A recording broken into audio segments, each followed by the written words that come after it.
Hello friends, good evening সবাইকে। Welcome back to Sudipta Mainak channel. সবাই কেমন আছেন? আশা করি সবাই ভালো আছেন। সবাইকে জানাই মেরি ক্রিসমাস। তো এখন বিকেলবেলার সব কাজটা সেরে বিকেলবেলার সন্ধেও হয়ে গেছে, সন্ধে দিয়ে দিয়েছি, দিয়ে এখন রেডি হচ্ছি বের হবো বলে। তো সবাই মিলে বের হবো আমরা, আমি, বর, ছেলে। বর একটু শুয়ে আছে আর ছেলে ঘুমোচ্ছে। দুপুরে খাওয়া দাওয়া শেষ করে ঘুম পাড়িয়েছিলাম, তো এখনও ঘুমোচ্ছে। তো তাড়াতাড়ি বের হওয়ার কথা ছিল, কিন্তু একটু লেট হয়ে গেছে আজকে। কোনো বছর বের হই না ক্রিসমাস ডেতে, তো এই বছর প্রথমেই বের হবো। এখানে নাকি খুব বড় করে মেলা হয় ক্রিসমাস ডেতে, তো ওখানেই যাওয়ার জন্য রেডি হচ্ছি এখন। তো চুলটা আঁচড়িয়ে নিয়েছি আর ড্রেসটাও পরে নিয়েছি, ইয়েলো কালার একটা কুর্তি আর এই রেড কালার সোয়েটার। চুলটাকে বেনুনি করব, চুলটা ছেড়ে যাব না, কারণ চুলটা যদি ছেড়ে যায় এত জট লেগে যাবে। তো বিনুনি করা হয়ে গেছে আমার, শ্যাম্পু করা আছে, চুলগুলো একদম ঝট পেকে যাবে, সেই কারণেই বিনুনি করে নিলাম একটু লুজ লুজ করে। তো বিনুনি করা হয়ে গেছে। আমি সেরকম কিছু মুখে ক্রিম ট্রিম মাখি না, তো এখন বেরোবো বলে একটু ছেলের ক্রিমটাই এখন মেখে নিচ্ছি, একটু বেবি ক্রিমটা হিমালয়ের, তো সেটাই মেখে নিচ্ছি। আমার সাধারণত ক্রিম মাখা হয় না, ওই বাড়িতে থাকলে একটু অলিভ অয়েল মেখে নিই, আর সেরকম কিছু মাখা হয় না। বর এনে দেয় কিন্তু মাখা হয় না, এগুলো ডেট ওভার হয়ে যায়। তো এই দেখুন আমাদের রেডি হয়ে গেছি আমরা।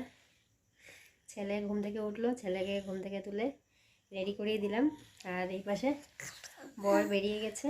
তারপর আমরা বেরোবো। তো চলুন সঙ্গে থাকুন, দেখতে থাকুন। আর এখন যাব ক্রিসমাসের মেলাতে। আর এই যে চুলগুলো আঁচড়িয়েছি ঠিক। রাক্ষস দেখতে হবে। হ্যাঁ বাবা যাবো, রাক্ষস নয়, বাজি ফাটানো দেখতে যাবো। রাক্ষসে তেমন করলো, রাক্ষস দেখতে হবে। হ্যাঁ দেখতে যাবো। তাহলে তাড়াতাড়ি চলুন। এই কানের পরে যে জানি না কতটুকু রাখতে পারবো, এই টুপিটাও পরতে হবে কারণ ঠান্ডা লাগবে।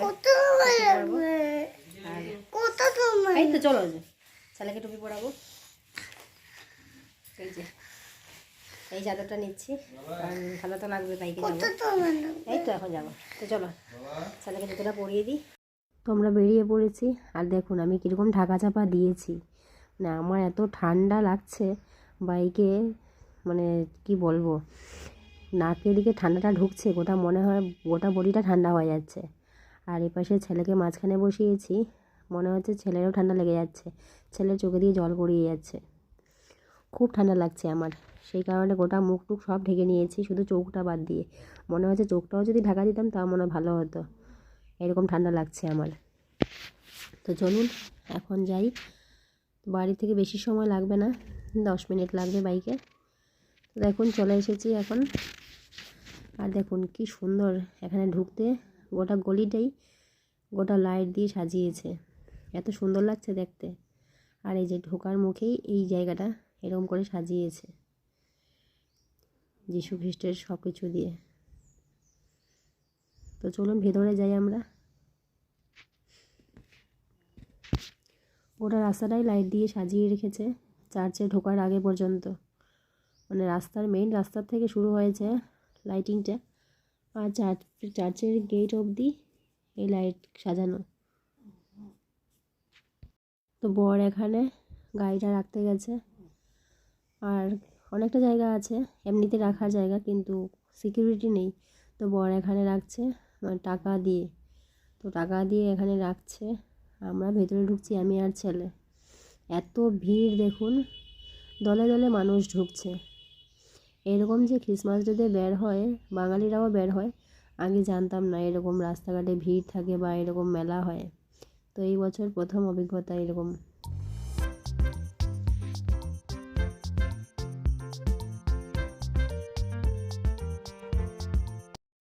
তো চলে এসেছি আমরা চার্চের সামনেই, এই জায়গাটা হয়েছে চার্চের গেটের সামনে বাইরে, এই জায়গাটা সাজিয়েছে যীশু খ্রিস্টর সব কিছু দিয়ে সাজিয়েছে দেখুন। আর বলেছে এখানে কোনো হাত না লাগাতে।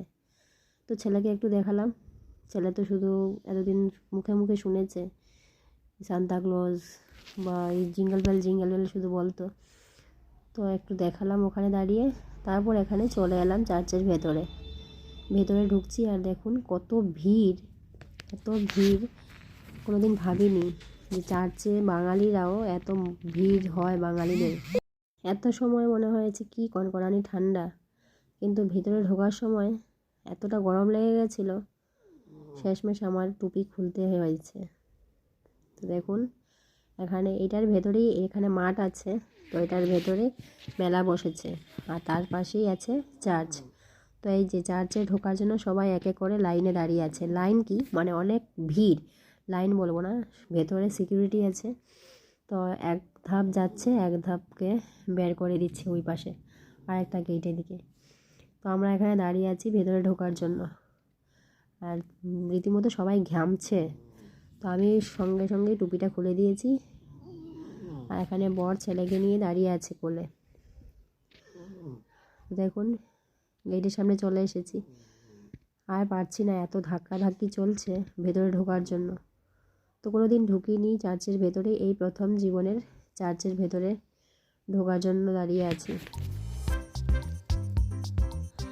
ছেলেকে দাঁড়া করিয়ে আর নেওয়ার মতো ক্যাপাসিটি নেই, লাস্ট পর্যন্ত বর ছেলেকে কোলে নিতে বাধ্য হয়েছে।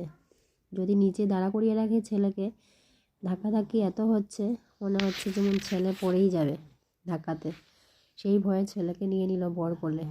তো দেখুন শেষমেশ চার্চের ভেতরে ঢুকে পড়লাম, আর এক এক করে এখানে চারদিকের চার্চের ভেতরটা দেখছি। যীশু খ্রিস্টের জীবনের সব যত কাহিনী আছে সব কিছু এখানে দেওয়ালের মধ্যে এক এক করে টাকানো আছে। আমি তো এত কিছু জানি না যদিও। তো চলুন ভেতরে সব কিছু দেখি আর আপনাদের সাথেও শেয়ার করি। আমার এতটা জানা নেই যীশু খ্রিস্টের জীবনী নিয়ে, তো এখানে এসে দেখতে পাচ্ছি, আর এখানে লেখাও আছে সব কিছু। তো বর ছেলেকে দেখাচ্ছে, আমার তো জানা নেই, বর এগুলো ছেলেকে বলে বলে দিচ্ছে। আর এতটা গরম লাগছে তাই আমি ছেলের টুপিটা, জ্যাকেটের টুপিটা খুলে দিলাম। খুব গরম লাগছে ভেতরটা, মনে হচ্ছে সোয়েটার না পরলেও চলবে। তো এই যে দেখুন, আর এখানে যীশু খ্রিস্টের যেখানে মানে খ্রিস্টানদের যেটা হয়, সকালবেলা হয়তো হয়ে গেছে এগুলো জানি না। তো এখানে সব মাইক টাইক আছে। তো চার্চের ভেতরে আমরা দেখা হয়ে গেছে, তো বেশি সময় তো থাকা যাবে না, তো আমরা বের হলে আবার যারা লাইনে আছে তাদেরকে ঢোকাবে। তো আমরা বেরিয়ে পড়লাম চার্চের ভেতর থেকে, এখন যাচ্ছি মেলার দিকে। তো চলুন মেলার দিকে যাই। আর মেলাতে কি দেখব, কয়েকটা স্টল তো থাকবে, আপনারা জানেন মেলাতে যা যা স্টল থাকে। তো আজকে এমনও বার, ক্রিসমাস ডেটা পড়েছে, যে এই বারটা হয়েছে সোমবার। তো আমি সেরকম কিছু খেতেও পারবো না, আমার সোমবার তো নিরামিষ খাই, সেই কারণে বাইরের কিছু আজকে খাওয়াও যাবে না। তো দেখে দেখেই বাড়ি যাব।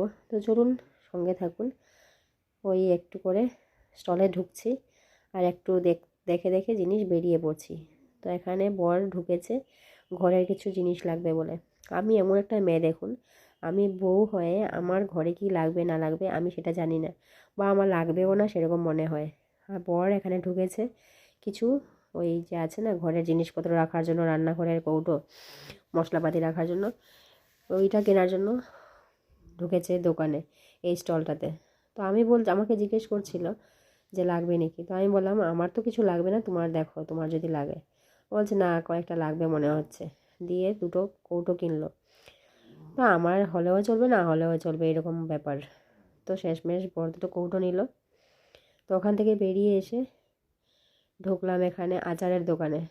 তো বর প্রথমে খুঁজছিল ইমলির ওই ক্যান্ডি থাকে চকলেট, ওই রকম টাইপের খুঁজছিল। দামটা মনে হচ্ছিল ওর কাছে বেশি বলে বেরিয়ে চলে এসেছে, বলে অনলাইনে দেখবে। তো ওখান থেকে আর কিনলো না। ওখান থেকে বেরিয়ে এসে চলে এলাম আমরা কাপের দোকানে। তো আমার ঘরে কাপ আছে যদিও, কিন্তু কেউ লোকজন এলে একটু ভালো কাপ ছিল, কিন্তু আমার হাতেও কিছু ভাঙলো, ছেলের হাতেও কিছু ভেঙেছে, বরের হাতেও কিছু ভেঙেছে, এই করে করে মোটামুটি আমার সব কাপই ভেঙে গেছে। তাই এখন মেলাতে এসেছি বলে তো বরকে বলছি যে চলো কাপ দেখি। তো এখানে কাপের দোকানে ঢুকলাম। তো কাপ পছন্দ হয়েছে, কিন্তু বরকে বললাম তুমি দেখো, কারণ বাড়িতে নেওয়ার পর ও আমার থেকে খোঁজ বের করবে, তুমি দেখতে পাওনি এই যে এই জিনিসটা ফাটা ছিল, এইটা ছিল সেটা ছিল। তাই আমি বললাম বরকে তুমি দেখো এই কাপটা আমার পছন্দ হয়েছে, এই কালো রঙের, কালো আছে আরও আছে, কিন্তু বর বলছে ঠিক আছে এইটা দেখতে ভালো লাগছে, এটা নিতে পারো। তো আমি বললাম ঠিক আছে তুমি দেখো, আমি ছেলেকে ধরি। তারপর বর এখানে দেখতে লাগলো আর আমি ছেলেকে ধরলাম। তো এখানে দেখে বর পেল না, সব জায়গায় দেখছে এখানে বলে বাছা পড়ে গেছে, এগুলো বলছে আর নেওয়া যাবে না, ভালো নেই। তারপর আরেকটা ডিজাইন দেখলাম, ওখান থেকে দেখে একটা সেট নিয়ে চলে এলাম। তারপর এখানে দেখুন ছেলেকে টয় ট্রেনে বসিয়ে দিলাম। এত মেলাতে আসার পরই যত এগুলো চাপার জিনিস দেখে ওর সব কটাতে ওর চাপতে মানে লাগবেই, এরকম ব্যাপার। তারপর সব কটাতে তো আর চাপানো যাবে না, যে কোনো একটাতেই চাপাতে হবে। তো লাস্টে সবগুলোকে জিজ্ঞেস করে তারপরে এই টয় ট্রেন নিয়ে চাপালাম। তো টয় ট্রেনে এখানে নাকি 10 রাউন্ড দেওয়ার পর 50 টাকা লাগবে। তারপর এখানে ছেলেকে বসালাম টয় ট্রেনে, 10 রাউন্ড দেবে এখান থেকে। আর ছেলে তো খুব খুশি, আর ছেলে শুধু দেখে যাচ্ছে ওই কি বলে এইটা, ছোটা ভীম। তো ওইটা দেখে দেখে ওখান থেকে নেমে চলে এলাম। আজকে তো সোমবার, বললাম আমার কিছু খাওয়া চলবে না, আর এমন টাইমে বেরিয়েছি বিকেলের টিফিন না খেয়ে বের হওয়া হয়েছে, বিকেলের খাওয়া হয়নি টিফিনটা বাড়িতে। তো এখানে বর দেখলাম দোকান স্টলটা আছে, বললাম তুমি খেয়ে নাও, আমি খাবো না। বর প্রথমে খেতে চাইছিল না, তারপর আমি জোর করে খাওয়ালাম। এখান থেকে এগ রোল খেলো আর একটা চিকেন পকোড়া খেলো। তারপর বেরিয়ে চলে এলাম। এখানে এসে ছেলের জন্য একটা কটন ক্যান্ডি নিলাম। ছেলে এতদিন শুধু শুনেছে, মোবাইলে দেখেছে ভিডিওতে কটন ক্যান্ডির ছবিটা। তো আজকে শেষমেশ আমি বললাম একটা হাতে নিয়ে দেখাও কি কটন ক্যান্ডি জিনিসটা কেমন, কী জিনিস। তো ওখান থেকে বেরিয়ে পড়লাম সোজা বাড়ির পথে। আমাদের মেলা ঘোরা হয়ে গেছে, টুকটাক কিছু জিনিসও নিয়েছি মেলার থেকে আজকে। তো এখন সোজা বাড়ির পথে রওনা, আর কিছু দেখবো না। থাকলেই ছেলেও বলবে ওইটা চাপবে, ওইটা কিনবে। ছেলের জন্য একটা খেলনা নেওয়া হয়েছে। তো এখন আমরা বেরিয়ে পড়ছি বাড়ির জন্য। রাত্রও হয়ে গেছে, গিয়ে রান্না করতে হবে। তো চলুন। আর এই যে বের হওয়ার পরে একটা রাক্ষস নাকি ভূত নাকি এই একটা ছবি দেওয়া, এটা ছেলেকে দেখালাম, ছেলেও খুব আনন্দ পেয়েছে এটা দেখে। মানে কঙ্কাল কঙ্কাল ভূত, ছেলেও একটু ভয় পেয়েছে, দেখে খুব ভালোও লাগছিল।